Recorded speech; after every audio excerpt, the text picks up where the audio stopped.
Hello बच्चों, कैसे हैं आप सभी लोग। तो आप लोगों की पढ़ाई ठीक चल रही होगी। हमारा चल रहा था मोशन इन स्ट्रेट लाइन। इससे पहले हमने जो है इस लेक्चर से पहले जो हमने पढ़ा था, तो वो पढ़ा था application of differentiation and integration in kinematic पढ़ा था। तो उससे रिलेटेड हमने कुछ न्यूमेरिकल्स किए थे। तो वो जो न्यूमेरिकल हमने किए हुए हैं बेटा, वो कम किए हैं, कायदे में हमें और करने चाहिए। लेकिन अभी आप लोगों का ऐसा रेस्पॉन्स नहीं आ रहा है, तो इस वजह से मैं उनको छोड़ रहा हूँ थोड़ा बहुत अभी, क्योंकि इसमें बहुत सारे न्यूमेरिकल की इन्वॉल्वमेंट है। तो मैं थोड़ा सा टॉपिक को आगे बढ़ा रहा हूँ आज। तो आज हम लोग पढ़ रहे हैं ग्राफिकल प्रॉब्लम्स। ग्राफिकल प्रॉब्लम्स को पढ़ने से पहले आपको कुछ बातों का ध्यान देना पड़ेगा। अब वो बातें क्या क्या हैं, उन चीज़ों को अब हम देख रहे हैं। तो सबसे पहले आपको इसमें एंगल पढ़ना पड़ता है। तो एंगल कैसे मेजर करेंगे, इस चीज़ को देखना है। तो एंगल जब भी कभी मेजर करेंगे तो कैसे करना होता है, आपको ध्यान से देखिए।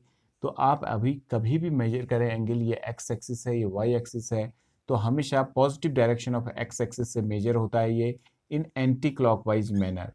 Positive direction of x axis से एंटी क्लॉकवाइज मैनर में क्या होगा, मेजर होगा। ठीक है। It is it is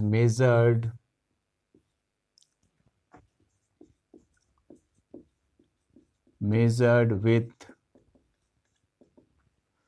positive direction of x axis in anti-clockwise manner, anti-clockwise manner, anti-clockwise manner। ठीक है। अब बच्चा कह रहा होगा, यार सर ऐसा थोड़ा ना, हम कैसे भी मेजर कर लेंगे। कर सकते हो, आप यहाँ से भी मेजर कर सकते हो इसको। जैसे ये है आपका एक्स एक्सिस, ये वाई एक्सिस, और ये एंगल है आपका। आपने ऐसे ना करके ऐसे मेजर कर दिया, कर दीजिए, लेकिन सारे आंसर्स जो हैं नेगेटिव हो जाएंगे फिर आपके। तो एक ट्रेंड बनाया गया है, एक तरीका बनाया गया है कि एंगल को आप जो है एंटी क्लॉकवाइज मेजर करेंगे। और घड़ी ऐसे चलती है ना, घड़ी ऐसे चलती है, हम ऐसे मेजर करते हैं घड़ी के उल्टी दिशा में। और मेजर किससे करना है, positive direction of x axis से। एंगल हमेशा इससे ही देखेंगे आप, क्योंकि ये फ्रेम है, इस फ्रेम से ही सारे रेफरेंस हमें निकालने होते हैं। तो इस फ्रेम के भी किस वाले पार्ट से देखना है, एक्स एक्सिस वाले पार्ट से आपको देखना है। तो इस बात को आप लोग समझिए। अब दूसरा क्या है, ध्यान से देखिए जरा। ये तो था एंगल के बारे में जानकारी। अगर आप ऐसे मेजर करते हो, तो जैसे मान लिया जाए ये थीटा है, तो अगर आपने इसको थीटा वन माना तो ये नेगेटिव हो जाएगा। ये वैसे 180 माइनस थीटा है, लेकिन नेगेटिव में आ जाएगा। समझ में आ रही बात ये। तो ये नेगेटिव आ जाएगा आपका, इस चीज़ को आप लोगों को समझना है। अब हम लोग थोड़ा सा आगे बढ़ रहे हैं और एक और चीज़ पढ़ रहे हैं, स्लोप। दूसरा टॉपिक हमारा जो है आपका स्लोप है बेटा। तो स्लोप किसे कहते हैं, उस चीज़ को हम समझ रहे हैं। मैं एक मिनट में जरा एक चीज़। तो स्लोप, तो दूसरा टॉपिक हमारा जो है आपका स्लोप है का है। The second topic is your slope. Slope का जो हिंदी में मतलब होता है, उसका मतलब होता है ढाल। तो स्लोप किन बातों पर निर्भर करेगी, जरा देखते हैं। ये जैसे आपकी एक वॉल है और ये आपका ग्राउंड है, ठीक है। अब जरा ध्यान से देखते हैं बेटा। ये एक लैडर है, ठीक है, ये ग्राउंड है आपका, ठीक है। एक लैडर है, ये लैडर यानी कि सीढ़ी है, ठीक है। अगर आप इसको ऐसे करते हो, इस लैडर की तो लेंथ चेंज नहीं हो रही, ऐसे करते हो, तो आपने देखो क्या बनाया, पी बढ़ाया।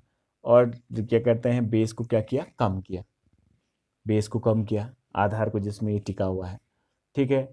तो तब इसका स्लोप देखो बढ़ गया, इसकी ढाल बढ़ गई। अब आपने ऐसे ऐसे करते जा रहे हो, तो देखो यानी कि पी को कम किया, अब बेस को बढ़ा रहे हो, तो ढाल कम कम होती चली जा रही है, हो रही है। यानी कि स्लोप दो बातों पर निर्भर करता है, एक परपेंडिकुलर और दूसरा बेस। ये परपेंडिकुलर कौन है, वाई एक्सिस, और ये कौन है आपका, एक्स एक्सिस। ठीक है, ये वाला कौन सा है, एक्स एक्सिस। इतना सबको समझ में आ रहा होगा मेरे हिसाब से। देखिए, ट्रिग्नोमेट्री की कौन सी जो है क्वांटिटी ऐसी है जो परपेंडिकुलर और बेस के ऊपर निर्भर है। तो आपको पता होगा, यानी कि टेंजेंट जो है, जो कि टेन थीटा जो है परपेंडिकुलर और बेस पे निर्भर करती है। तो इसका मतलब स्लोप जब कभी भी आपको निकालना होगा तो आपको जो है टेन थीटा निकालना होगा एक ग्राफ में।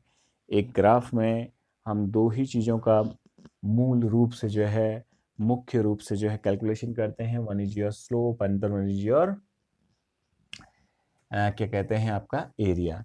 तो पहले हम लोग जो है ऐसे ही निकालने की कोशिश कर रहे हैं। तो स्लोप का मतलब होता है टेन थीटा, ठीक है। तो किसके साथ निकालोगे वो थीटा, अब देख रहे हैं।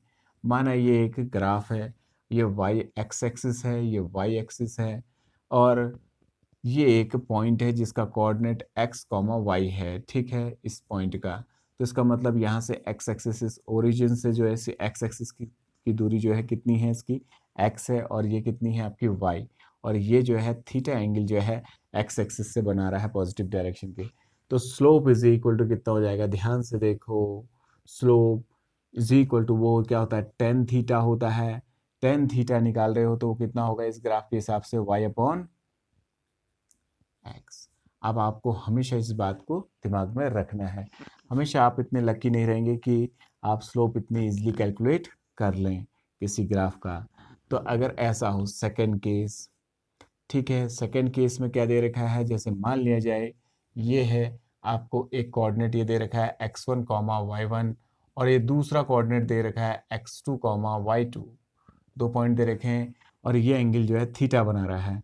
तो आपसे बोला गया कि find the slope of this graph, ये एक्स एक्सिस है, ये वाई एक्सिस है, ठीक है। तो आपसे स्लोप निकालने को बोला गया है। तो आप स्लोप कैसे निकालेंगे, तो देखते हैं जरा। अगर ये एंगल थीटा है तो ये एंगल भी थीटा होगा, because these two are parallel lines. ये this line is parallel to x axis, तो एक्स एक्सिस के पैरेलल है, तो जाहिर सी बात है ये एक ट्रांसवर्स है, तो ये वाले एंगल इक्वल होंगे, because these two are corresponding angles. अगर ये x1 कॉमा y1 कोऑर्डिनेट है तो यहाँ से लेके यहाँ तक की दूरी जो है आपकी x1 है, ठीक है, और यहाँ से लेके यहाँ तक की दूरी जो है आपकी x2 है, because the coordinate of this point is your x2। यहाँ से लेके यहाँ तक आपका y1 है, और यहाँ से लेके यहाँ तक आपका कितना है, आपका ये पूरा y2 है, ठीक है। तो ये आपका कुछ आ गया इतना पोर्शन, ठीक है। तो अगर यहाँ से लेके यहाँ तक ये जो x2 है, ये जो x2 दिख रहा है आपको यहाँ तक, यहाँ से लेके यहाँ तक x2, इसमें से ये निकाल दूंगा तो कितना हो जाएगा, x2 माइनस x1 होगा ये आपका। ये भी क्या होगा, x2 minus x1, because opposite side of rectangle are equal. यहाँ से यहाँ तक y2 है, यहाँ से यहाँ तक y1 है, यानी कि ये भी y1 है। तो ये वाला पोर्शन कितना होगा आपका, y2 माइनस y1। तो स्लोप कैसे निकलेगा इस ग्राफ का, देखो स्लोप तो हमेशा क्या निकालता है, टेन थीटा निकालता है। और टेन थीटा इस ग्राफ का क्या होगा, देखो इस ट्राइंगल को ध्यान से देखो, इस वाले ट्राइंगल को, वो क्या है आपका, वो क्या है, ये वाला ट्राइंगल में परपेंडिकुलर कौन है, y2 minus y1 upon x2 minus x1, ठीक है। अब देखिए तीसरा क्या है, ध्यान से देखना। तीसरा क्या है कि मान लिया जाए आपका जो है ये एक्स एक्सिस है, ये वाई एक्सिस है, और कर्व है ऐसे करके।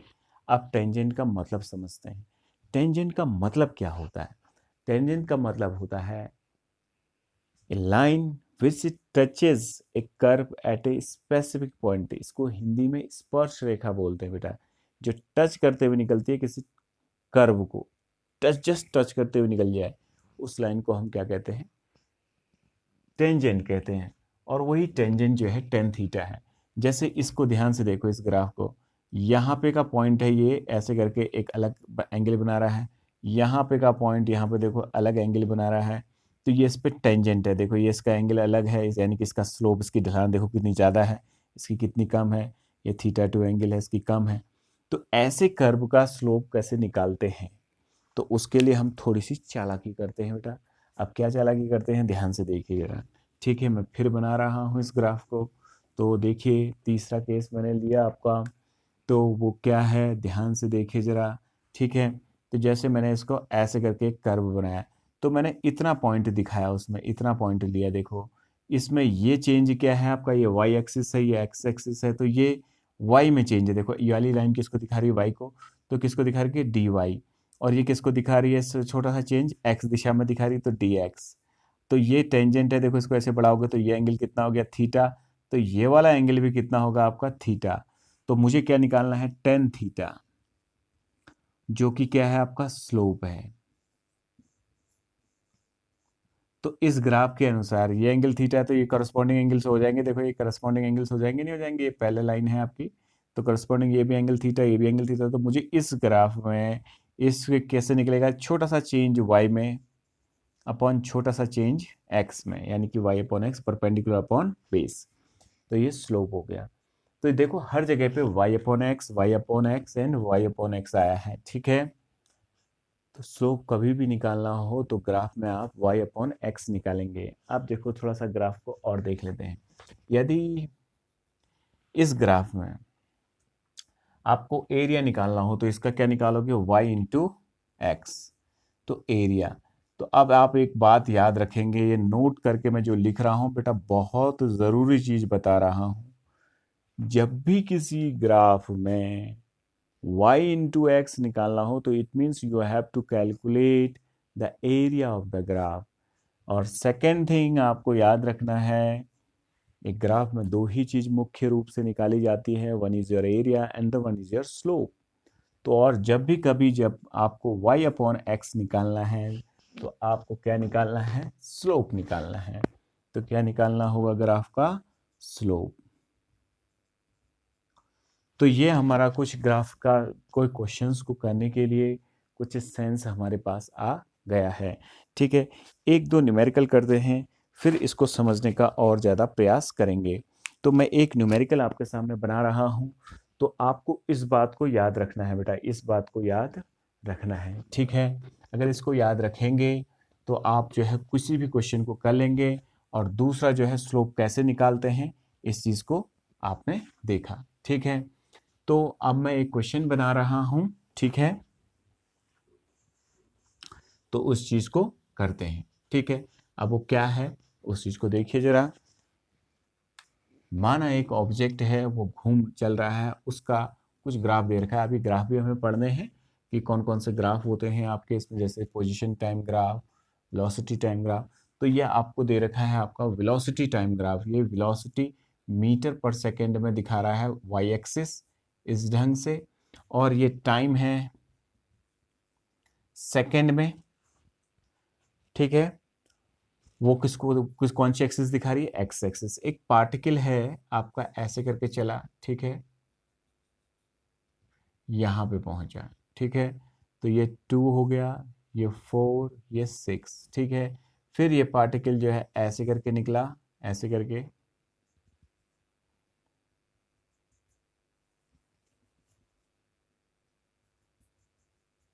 यहाँ पे पहुंचा, ये -20 है क्योंकि ये नेगेटिव डायरेक्शन ऑफ वो है, और ये -10 है।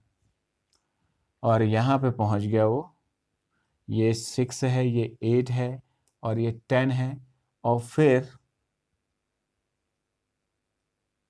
यहाँ से ये 10 से ऐसे रहने देते हैं, फिर ऐसे, ये 20 है, ये 10 है, ये 10 है, सिर्फ मिलाने के लिए कर रहा हूँ बेटा। ये 10 है आपका,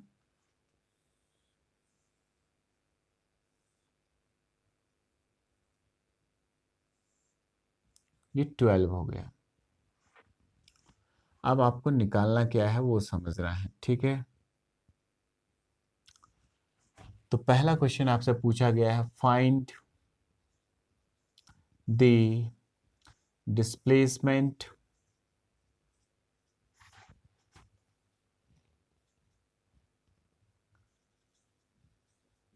and distance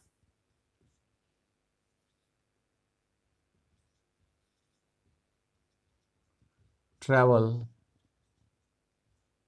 by the object from t is equal to 0 to t is equal to 12 second throughout the interval निकालना है, ठीक है। दूसरा, वेलोसिटी एक्सेलरेशन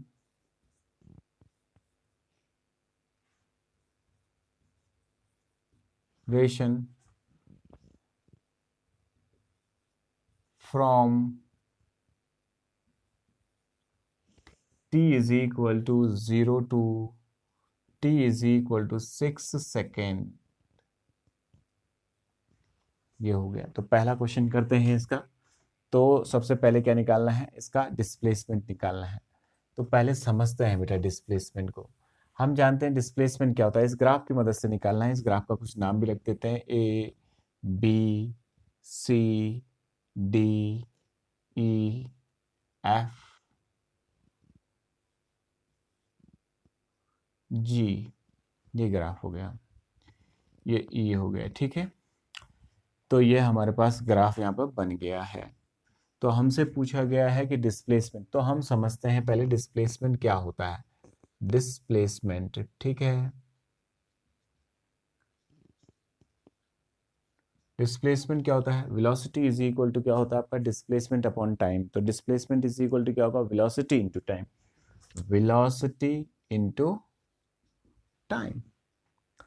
वेलोसिटी कौन सी एक्सिस है इसकी, y, और टाइम कौन सी एक्सिस है, x। तो y इंटू एक्स का सेंस आ रहा है, देखो y इंटू एक्स का सेंस आ रहा है। तो y इंटू एक्स जब भी कभी निकालना हो तो ग्राफ का क्या निकालना पड़ेगा, क्या निकालना पड़ेगा बेटा, ग्राफ का y इंटू एक्स निकालना होगा। तो ग्राफ का क्या निकालना पड़ेगा, एरिया। देखो y इंटू एक्स यानी क्या निकालना है आपको, एरिया। मैंने जान के नहीं मिटाया इसको।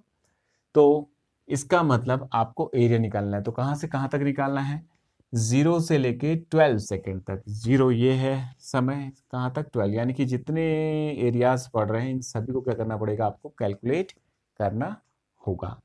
तो कौन कौन से एरियाज हैं देखते हैं जरा। तो देयरफॉर डिस्प्लेसमेंट में एरिया क्यों निकाल रहे हैं, इस बात का सबको पता चल गया होगा, क्योंकि डिस्प्लेसमेंट जो है y इंटू एक्स आ रहा है, और y इंटू एक्स जब भी कभी ग्राफ में निकालना पड़ता है तो इसका मतलब हमें एरिया निकालना पड़ता है। तो मैं एरिया निकाल रहा हूं। तो एरिया निकालते हैं, देखो। तो एरिया, एरिया एक ये वाला एरिया पड़ रहा है, देखो ये जो डार्क लाइन से दिख रहा है आपको, एक ये वाला एरिया पड़ रहा है, ठीक है। ये वाला एरिया तो क्या है, एक ट्राइंगल है, area of triangle, triangle O A B plus O A B, फिर ये वाला भी है, देखो ये वाला ट्राइंगल भी है। एरिया ट्राइंगल, कौन सा ट्राइंगल है बेटा, B C D, B C D plus area of rectangle क्या हो जाएगा, D E F G, D E F G, ये वाला एरिया हो गया। तो area of O A D, O A D एक ट्राइंगल है, ट्राइंगल का एरिया कैसे निकालते हो, half base into altitude. Half base कितना है बेटा, देखो इसका बेस कितना है, ये है 0 से लेके 8 तक, यानी कि यहाँ से यहाँ तक की दूरी वो कितनी है, 8 है। तो कितना कर दिया, 8 इंटू एल्टीट्यूड कितना है, ध्यान से देखो ये कितना है, 20 दिख रहा है आपका एल्टीट्यूड इस बेस पे जो पड़ा हुआ है। तो कितना हो गया, 20 प्लस, अब area of this triangle B C D, B C D triangle का एरिया निकालना है, देखो बी सी डी दूसरा, तो हाफ बी, बी कितना है, बी सी डी, बेस का कितना है इस ट्राइंगल का, बी डी, बी डी कितना है 10 माइनस 8 यानी कि 2, बेस एल्टीट्यूड कितना है इसका 20। कैसी क्वांटिटी है, डिस्प्लेसमेंट, डिस्प्लेसमेंट 0 भी हो सकती है, पॉजिटिव भी हो सकती है, नेगेटिव भी हो सकती है। इसका मतलब जो जैसा है वैसा लिखेंगे, यानी कि कितना है -20 plus area of this rectangle, देखो ये दिख रखा है। तो इस रेक्टेंगल का एरिया कितना होगा, लेंथ इंटू ब्रेथ, ये जो क्या हो जाएगा, लेंथ इंटू ब्रेथ। लेंथ कितनी है आपकी 10, ब्रेथ कितनी है 2। कैसे है बेटा, यहाँ से यहाँ तक 12 है, यहाँ से यहाँ तक 10 है, तो ये कितना हो जाएगा 2। तो अब इसको सॉल्व करते हैं, ये कितना हो जाएगा आपका 10, तो ये हो जाएगा 80 प्लस दिस -20, फिर इसको देखते हैं, देखो क्या हो जाएगा आपका +20। ये +20 है, ये -20 है, तो ये और ये कैंसिल हो जाएगा, यानी कि 80 मीटर इज योर डिस्प्लेसमेंट। ये क्या हो गया आपका displacement,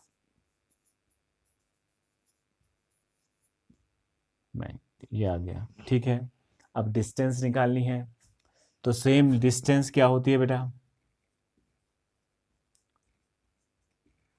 distance is equal to क्या होती है आपकी स्पीड इंटू टाइम। स्पीड क्या है, मैग्नीट्यूड ऑफ वेलोसिटी, यानी कि यही बात कर रहा है। तो v इंटू टी, वी क्या है y एक्सिस है और ये क्या है x एक्सिस, यानी कि y इंटू, अगेन क्या निकालना है एरिया, कहाँ से कहाँ तक डिस्टेंस निकालनी है, t is equal to 0 to t is equal to, यानी कि ये पूरे एरियाज क्या करने हैं आपको कैलकुलेट करने हैं। तो पूरे एरिया क्या कैलकुलेट करेंगे, तो area of triangle O A B plus area triangle कौन सा B C D plus area rectangle, rectangle क्या है D E F G, D E F G. तो डिस्टेंस डी, डी निकाल रहा हूँ बेटा, इस ट्राइंगल का एरिया कितना आ जाएगा, हाफ बेस इंटू एल्टीट्यूड, जैसे पहले निकाला था आपने डिस्प्लेसमेंट में। तो हाफ बेस कितना है इसका 8, यहाँ से यहाँ तक 8, एल्टीट्यूड कितना है 20, तो कितना हो जाएगा 20। ठीक है, फिर ये कितना हो जाएगा आपका बी सी डी का एरिया निकाल रहे हैं, बी सी डी का एरिया निकाल रहे हैं, वो भी एक ट्राइंगल है। तो हाफ बेस कितना है इसका 2, 10 माइनस 8 कितना हो जाएगा 2 इंटू एल्टीट्यूड, एल्टीट्यूड ये है बेटा, ये वो कितना है 20। -20 क्यों नहीं रख सकते, because displace distance is always a positive quantity, क्योंकि स्केलर क्वांटिटी है, plus area of this rectangle length into breadth, length कितनी है देखो 10 है, ब्रेथ कितनी है 12 माइनस 10 डेट इज 2, तो 10 इंटू 2। तो इसको सॉल्व करते हैं, ये 10 जाए यानी कि 80, ये कितना हो जाएगा आपका दिस यानी कि +20 इज इक्वल टू कितना हो जाएगा 120 मीटर इज योर डिस्टेंस। अब क्या पूछ रहा है, दूसरी चीज देखते हैं, सेकंड क्वेश्चन कर लेते हैं। ये पहले क्वेश्चन के पार्ट हो गए, सेकंड क्वेश्चन क्या है आपका, ये पहला क्वेश्चन था आपका, ये दोनों पार्ट। सेकंड पार्ट क्या है आपका, पूछ रहा है acceleration from time t is equal to 0 to t is equal to 6 second. तो सबसे पहले एक्सेलरेशन को देखते हैं, एक्सेलरेशन इज इक्वल टू क्या होता है velocity upon time, change in velocity upon time. Here velocity is your y axis और time is your x axis, तो y अपॉन x। तो एक्सेलरेशन निकालने के लिए क्या निकालना पड़ेगा बेटा, ग्राफ का एक्सीलरेशन इज इक्वल टू कितना हो जाएगा, स्लोप निकालना पड़ेगा, क्योंकि y अपॉन x जब भी निकालना होगा तो क्या निकालना पड़ेगा स्लोप, और स्लोप क्या होता है tan थीटा होता है। तो कहाँ से कहाँ तक है, 0 से लेके 6 सेकंड तक, 0 से लेके 6 सेकंड तक, तो ये हो गया बेस और ये क्या हो गया एल्टीट्यूड। समझ में आ रही बात है। तो बेस कितना है इसका देखिए जरा, बेस बेस ये हो गया बेस, ये बेस है और ये क्या है परपेंडिकुलर है। तो वो tan थीटा जब भी निकालोगे तो tan थीटा क्या होता है परपेंडिकुलर, परपेंडिकुलर कौन है यहाँ पे 20, और बेस कितना है आपका जो है 6 है, देखो यहाँ से लेके यहाँ तक कितना है 6। तो ये इसको कैंसिल कर दोगे तो 10/3 मीटर पर सेकेंड स्क्वायर। तो आप देख रहे हैं जैसे ही मैंने आपको एंगल और जो है ग्राफिक का मैथ जो है आपका के बारे में कुछ बताया कि ग्राफ में स्लोप कैसे निकालते हैं, कैसे काम करते हैं, तो आपने इन क्वेश्चंस को कितनी इजीली कर दिया। तो ऐसे ही हम जो है कुछ न्यूमेरिकल आगे अभी आपके करेंगे। तो आप लोग बने रहें, पढ़ते रहें। तो आज के लिए इतना ही, ओके बाय, टेक केयर बालकों, बच्चों, ठीक है।